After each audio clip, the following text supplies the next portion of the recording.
Haleluya. Halo Bapak Ibu Saudara-saudari terkasih dalam Tuhan Yesus Kristus. Kiranya damai sejahtera Allah yang melampaui segala akal memelihara hati dan pikiran kita semua dalam Kristus Yesus Tuhan kita. Markus 3 ayat yang ke-21 sampai 25 saya bacakan. Waktu kaum keluarganya mendengar hal itu, mereka datang hendak mengambil dia, sebab kata mereka ia tidak waras lagi.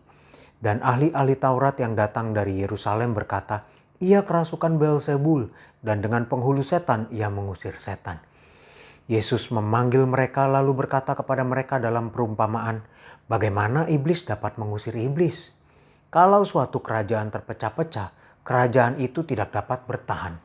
Dan jika suatu rumah tangga terpecah-pecah, rumah tangga itu tidak dapat bertahan.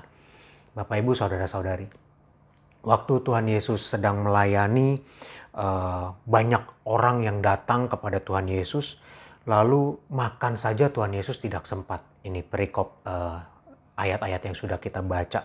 Lalu kaum keluarganya mau mengambil Tuhan Yesus, tetapi ahli-ahli Taurat datang dan berkata bahwa ia kerasukan Beelzebul.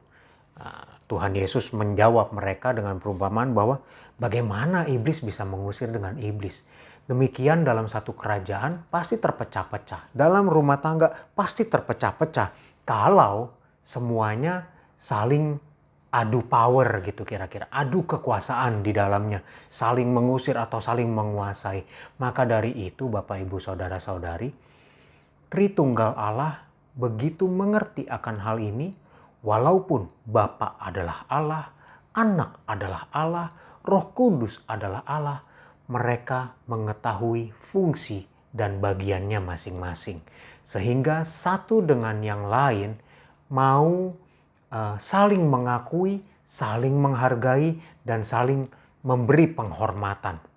Demikian juga dalam keluarga, firman Tuhan sudah mengajarkan bahwa suami kasihi istri, istri tunduk kepada suami, anak-anak hormat kepada orang tua. Tujuannya supaya apa? Supaya dalam keluarga tidak terpecah-pecah, supaya dalam kerajaan Tritunggal itu juga saling menghormati, saling tunduk, saling menghargai, supaya kerajaan tidak terpecah-pecah. Maka dari itu Allah memberi aturan, memberi peraturan di keluarga, di kerajaan bahwa supaya jangan saling menguasai, saling adu hebat, adu power gitu di dalamnya. Terus konteks zaman sekarang bagaimana? Bukankah ada istri-istri yang jauh lebih hebat daripada suami? Tidak masalah. Di perjanjian lama juga ada nabiah-nabiah, juga ada hakim-hakim perempuan, ya diantaranya Deborah. Ya, itu mereka perempuan tapi memimpin, tidak masalah. Selama hal itu dilakukan dengan persetujuan bersama. Maka dari itu dalam keluarga perlu ada komunikasi. Istilahnya the right man, the right place, the right time, the right moment. Nah, apabila si istri dia lebih menguasai bidang tertentu, tidak masalah kalau suami mau berkonsultasi dengan si istri, meminta pendapat istri. Karena memang dia lebih kompeten di bidangnya. Tidak masalah. Itulah gunanya saling menghormati, saling mengerti, saling menghargai, tahu aturan, tidak mentang-mentang saya suami terus gengsinya gede dan walaupun istrinya lebih kompeten, dia tetap mau ngambil kekuasaan. Keluarga pasti terpecah-pecah di situ.